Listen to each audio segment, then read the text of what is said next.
Les mathématiques sont une des plus fines expressions de l'esprit humain.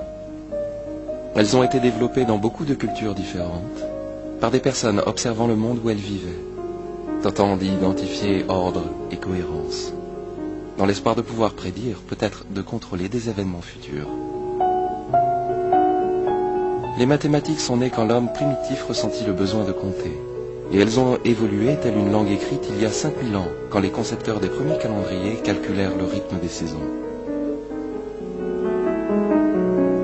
Des siècles plus tard, le savant de la Renaissance Galilée écrivait « Le grand livre de la nature se trouve toujours devant nos yeux, et la vraie philosophie y est écrite. Mais nous ne pourrons pas la lire sans avoir d'abord appris la langue et les caractères dans laquelle elle est écrite.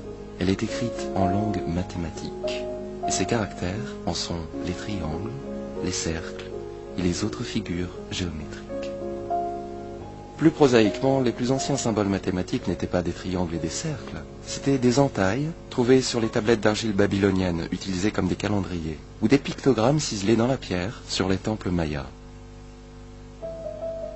Avec le développement du commerce, le besoin de mesure et de comptage a suivi les caravanes et les bateaux sur les grandes routes commerciales.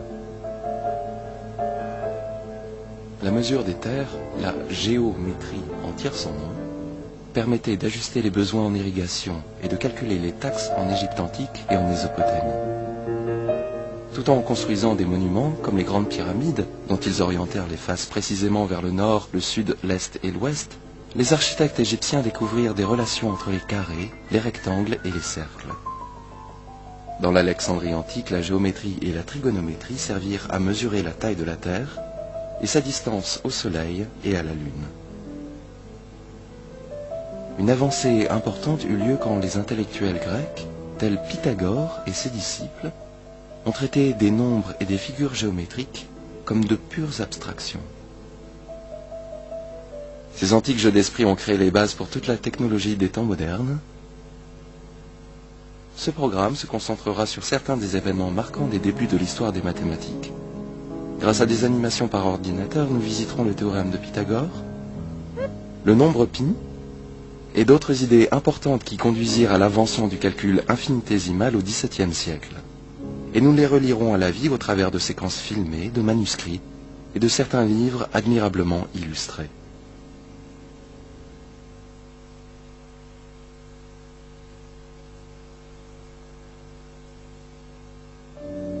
La parution des éléments d'Euclide autour de 300 avant notre ère fut un tournant dans l'histoire de l'humanité.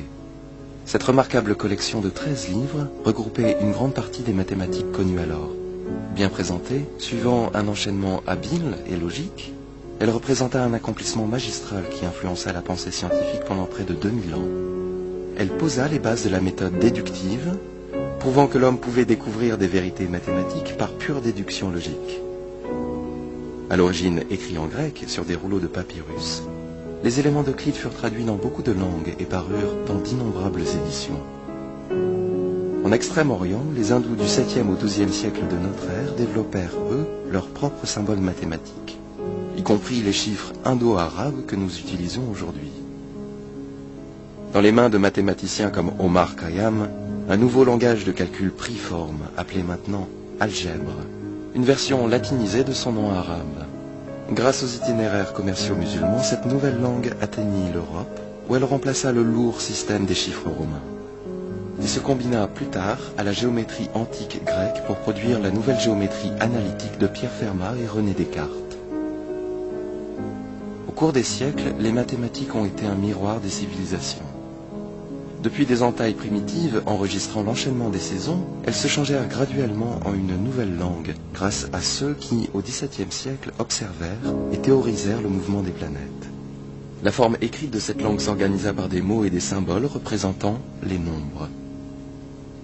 On va voir l'évolution de ces symboles dans différentes cultures.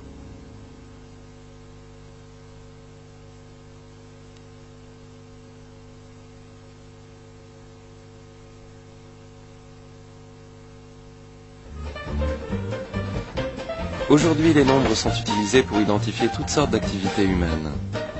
Nous avons des numéros de téléphone, des numéros d'immatriculation, des numéros de sécurité sociale, et des codes postaux. Ces nombres ne nécessitent pas d'arithmétique. Ajouter ou multiplier des codes postaux est d'une utilité douteuse. À un autre niveau, nous utilisons les nombres 1, 2, 3 et ainsi de suite pour énumérer les jours, les mois sur un calendrier. Il nous indique si un jour vient avant ou après un autre. L'arithmétique commence à jouer un rôle dès qu'on se demande combien ou quelle quantité faut-il. Les nombres enseignés aux enfants pour le comptage s'appellent les entiers positifs et s'écrivent ainsi. Ils ont été écrits également de beaucoup de façons différentes. Des clous tracés sur les tablettes d'argile babyloniennes, des marques à l'encre sur les papyrus égyptiens, ici des caractères chinois, et là les symboles utilisés par les Mayas. Les anciens Grecs ont utilisé les lettres de l'alphabet, lettres capitales à Athènes et lettres minuscules dans l'ancienne Ionie. Voici des chiffres romains. Ici les symboles hérités des Arabes. Là des nombres binaires utilisés dans des ordinateurs. Et voilà des codes barres représentant aussi bien des nombres que toute autre sorte d'information. Après avoir appris à compter, les plus jeunes apprennent l'arithmétique simple. La somme et le produit des nombres entiers positifs est un nombre entier positif. La soustraction amène au zéro et au nombre entier négatif, qui n'était pas, soit dit en passant, utilisé par les Grecs. En fait, les nombres négatifs et le zéro sont devenus d'usage courant relativement tard, autour de 700 de notre ère. La division crée les fractions, appelées nombres rationnels ou rapports d'entiers. Les Grecs les ont écrits de cette façon, et en voici un exemple antérieur par les Égyptiens. Après avoir utilisé les nombres pour garder la trace de transactions pendant plus de 2000 ans, les gens commencèrent à spéculer sur la nature et les propriétés des nombres en eux-mêmes.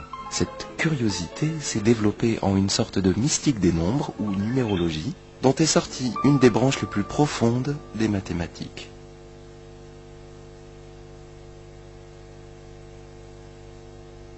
La théorie des nombres apparut autour de 600 avant notre ère, quand Pythagore et ses disciples étudièrent les propriétés des nombres entiers. Ils savaient que des tonalités musicales pouvaient être reliées à des rapports de nombres entiers. Par exemple, cette tonalité à 440 vibrations par seconde est 1 octave inférieure à celle-ci, à 880 vibrations par seconde. Ils ont cru que tout dans l'univers entretenait un lien secret avec des rapports de nombres entiers. En découvrant ces secrets, toutes les choses s'accorderaient alors en une grande harmonie, la musique des sphères. Pour rechercher ces secrets, les pythagoriciens ont classé les nombres entiers de diverses manières. Les nombres pairs, ceux divisibles par 2,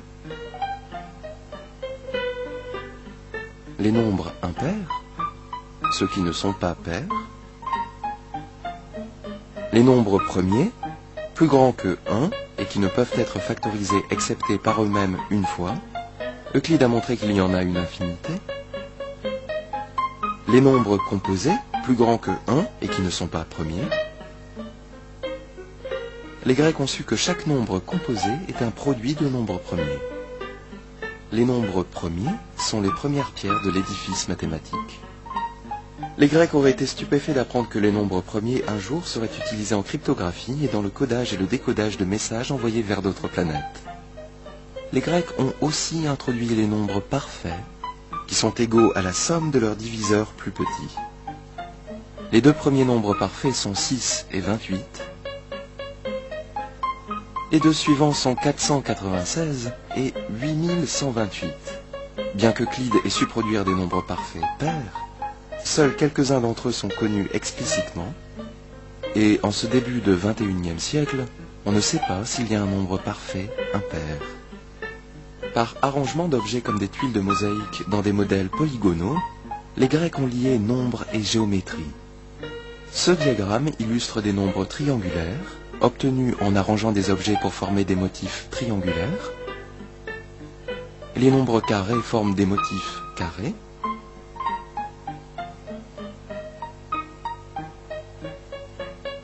Voici les 5 premiers nombres pentagonaux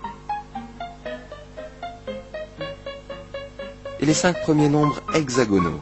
Des siècles plus tard, Pierre Fermat a découvert un des mystères de la théorie des nombres. Chaque nombre entier positif 30 par exemple, peut être écrit comme une somme d'au plus 3 nombres triangulaires, 4 carrés, 5 nombres pentagonaux, 6 nombres hexagonaux, et ainsi de suite indéfiniment.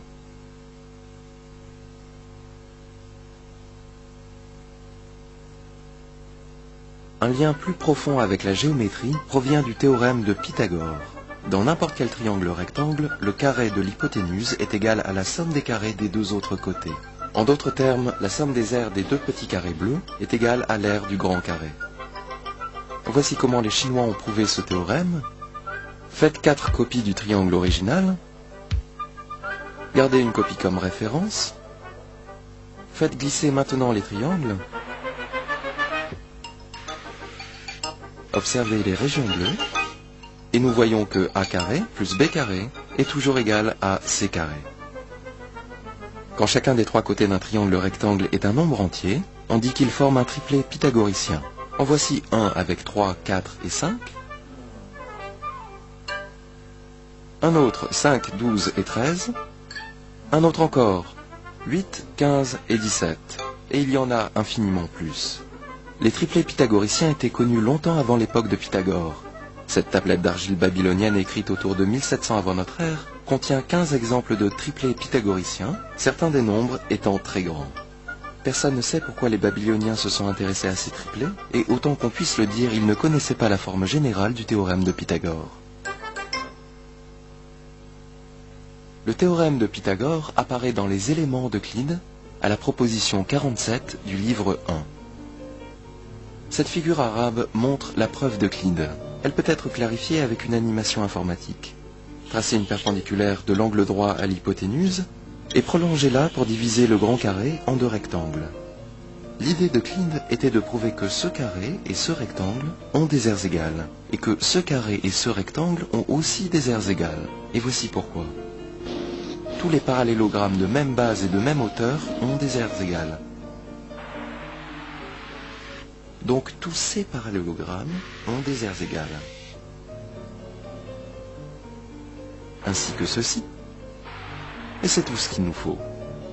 Ainsi nous voyons que le carré de l'hypoténuse est égal à la somme des carrés des côtés. Toujours pas convaincu? Faites une copie du petit carré au milieu du grand. Coupez le long des côtés jusqu'au bord du grand. Et réarrangez les morceaux. Toutes les pièces du grand carré s'adaptent exactement à l'intérieur des 2 autres carrés.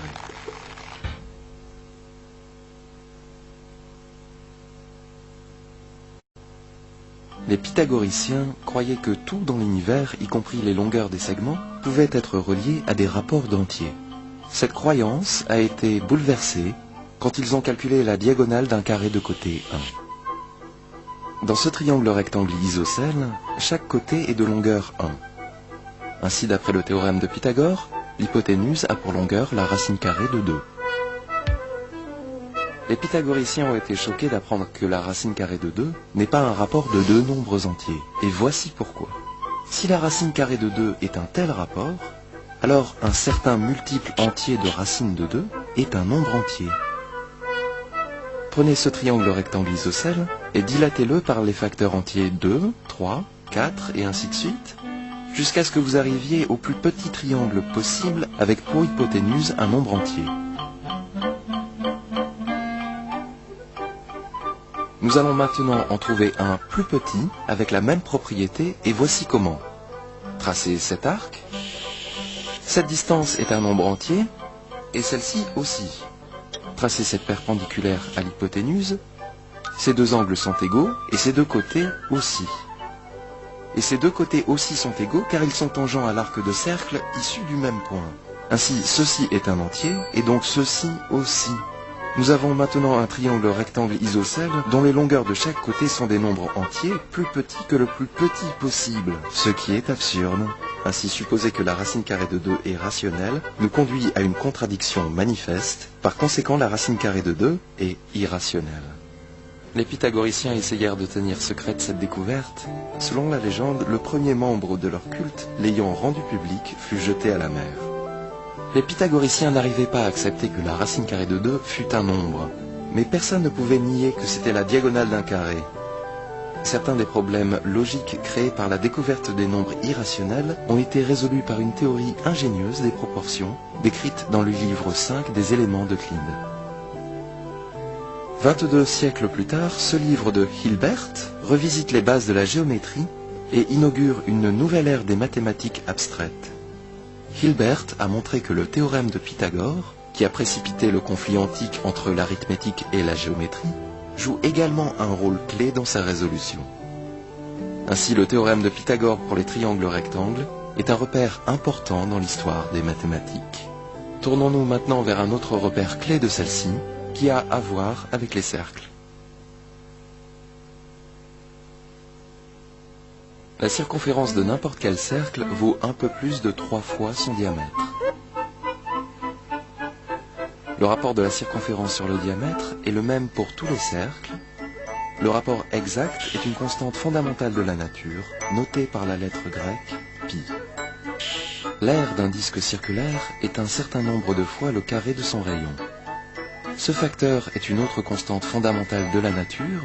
Surprise, c'est le même nombre, pi. Pour voir pourquoi ceci est vrai, déroulez la moitié de la circonférence comme repère, divisez le disque en un nombre pair de tranches égales, et réarrangez-les pour former une sorte de parallélogramme de même aire que le disque. En prenant de plus en plus de tranches, de plus en plus fines, le parallélogramme ressemble de plus en plus à un rectangle, de base pi r et de hauteur r, et dont l'aire est pi r carré. Cette découverte profonde a été faite par Archimède, le plus grand mathématicien de l'Antiquité. Voici une autre méthode. Divisez le disque en anneaux concentriques, déroulez-les et empilez-les ainsi.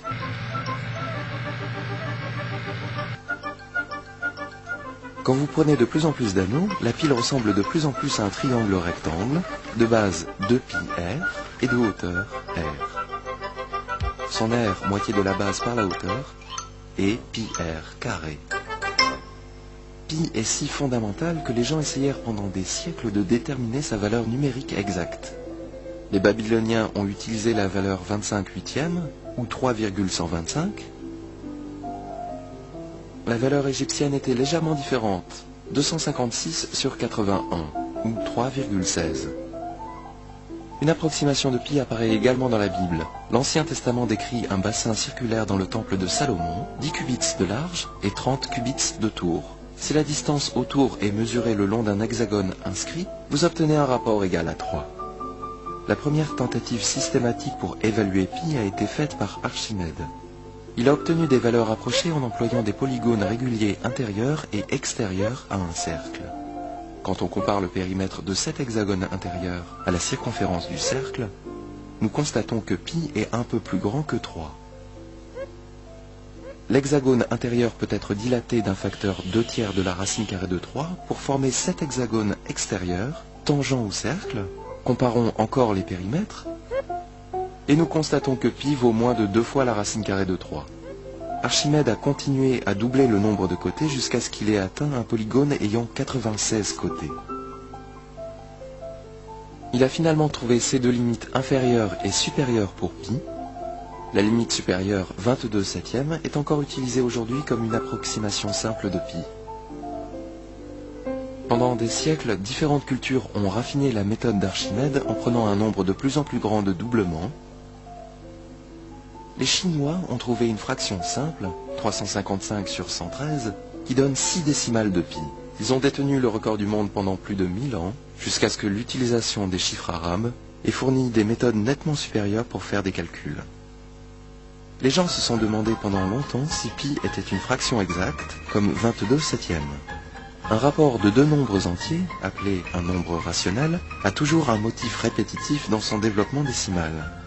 Par exemple, dans l'écriture décimale de 22/7, le bloc de 6 chiffres 1, 4, 2, 8, 5, 7 est répété indéfiniment. Comme les gens calculaient de plus en plus de décimales pour pi, ils recherchaient ces périodes, mais aucune ne fut trouvée. Finalement, au XVIIIe siècle, on a montré qu'aucune ne serait jamais trouvée. Ainsi, pi est un nombre irrationnel.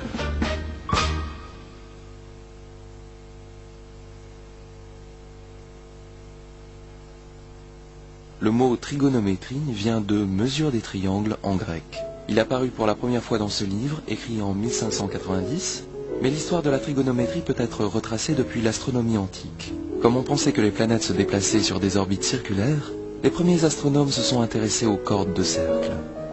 Le mathématicien grec Hipparque, le père de la trigonométrie, a écrit 12 livres sur les cordes de cercle, autour de moins 150 de notre ère.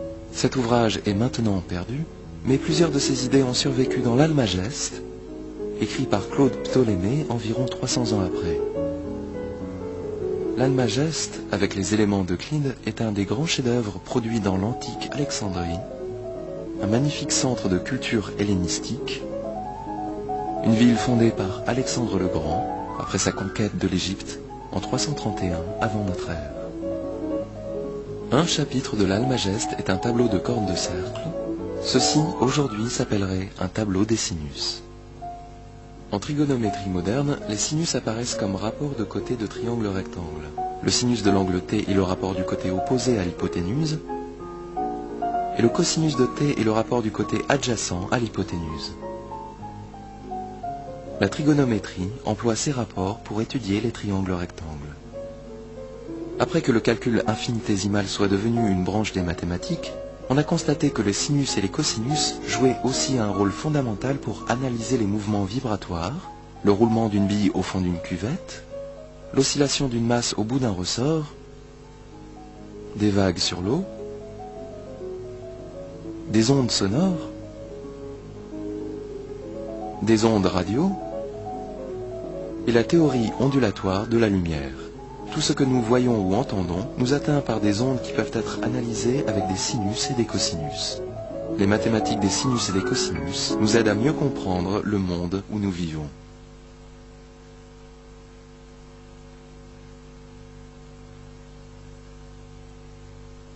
Les méthodes ingénieuses d'Archimède nous ont donné l'aire d'un disque circulaire, l'aire de la surface et le volume d'une sphère, et celle d'autres figures particulières. Le développement ultérieur de ces méthodes a dû attendre 18 siècles jusqu'à ce que la langue algébrique devienne une partie des mathématiques. Stimulé par l'invention de l'imprimerie autour de 1438, un changement lent mais révolutionnaire du développement des mathématiques a commencé au XVe siècle. Les lourds chiffres romains ont été graduellement remplacés par les chiffres indo-arabes, un symbole pour zéro a été créé, et la notation décimale est devenue commune. Pendant cette même période, de brillants mathématiciens italiens ont trouvé les solutions des équations algébriques de degrés 3 et 4. Cela provoqua une grande activité et encouragea l'adoption de ce nouveau langage. Deux savants français, Pierre Fermat et René Descartes, firent une contribution essentielle aux mathématiques du XVIIe siècle en introduisant les systèmes de coordonnées et en décrivant les figures géométriques avec des nombres et des équations.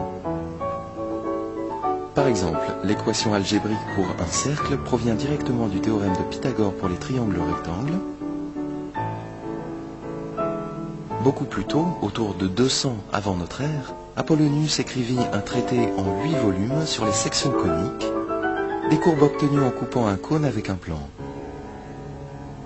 Deux de ces courbes sont l'ellipse et la parabole.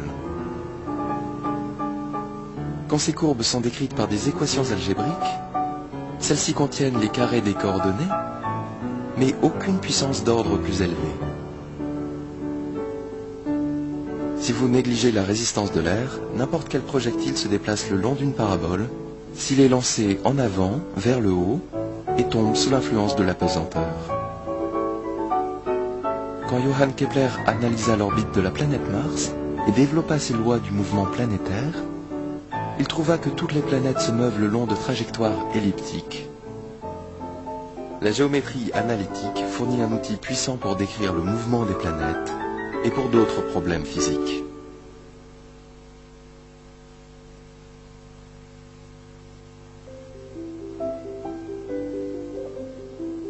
Dans ce marathon intellectuel qui s'apparente plus à une course de relais vers le calcul infinitésimal, les mathématiciens étaient en compétition pour trouver une méthode générale pour calculer les aires et les volumes de figures courbes. L'idée grecque était d'approcher une figure courbe par des polygones inscrits. En essayant d'améliorer peu à peu l'approche, ils employaient un nombre croissant de côtés. Cette méthode grecque antique s'appelle la méthode d'exhaustion. La géométrie analytique a montré l'intérêt de cette méthode d'exhaustion et lui a permis d'analyser des problèmes d'air et de volume grâce aux équations algébriques. Ceci a conduit au développement graduel d'une nouvelle et puissante discipline, maintenant appelée calcul intégral. En même temps, les questions de vitesse, d'accélération et le comportement des quantités variables a conduit au développement d'une nouvelle branche des mathématiques, appelée calcul différentiel. Le calcul différentiel et intégral fut une combinaison d'idées provenant de nombreuses sources, avec Oren, Galilée, Kepler, Descartes, Fermat, Torricelli et Isaac Barrow qui a partagé ses idées avec Isaac Newton. Construisant sur les bases établies par ses pionniers, Isaac Newton et Wilhelm Leibniz achevèrent cette course vers l'analyse en une finale controversée avec photo finish. Voici une de leurs découvertes principales. Prenez n'importe quelle fonction et utilisez l'intégrale pour calculer l'aire sous son graphe. Ceci vous donne une nouvelle fonction appelée la fonction R. Calculez maintenant la dérivée ou le taux d'accroissement de la fonction R. Et voilà que le résultat est la fonction originale. Ce lien remarquable entre l'intégrale et la dérivée est devenu un outil inestimable faisant de l'analyse la langue commune de la science et qui inaugura une nouvelle ère dans l'histoire des mathématiques.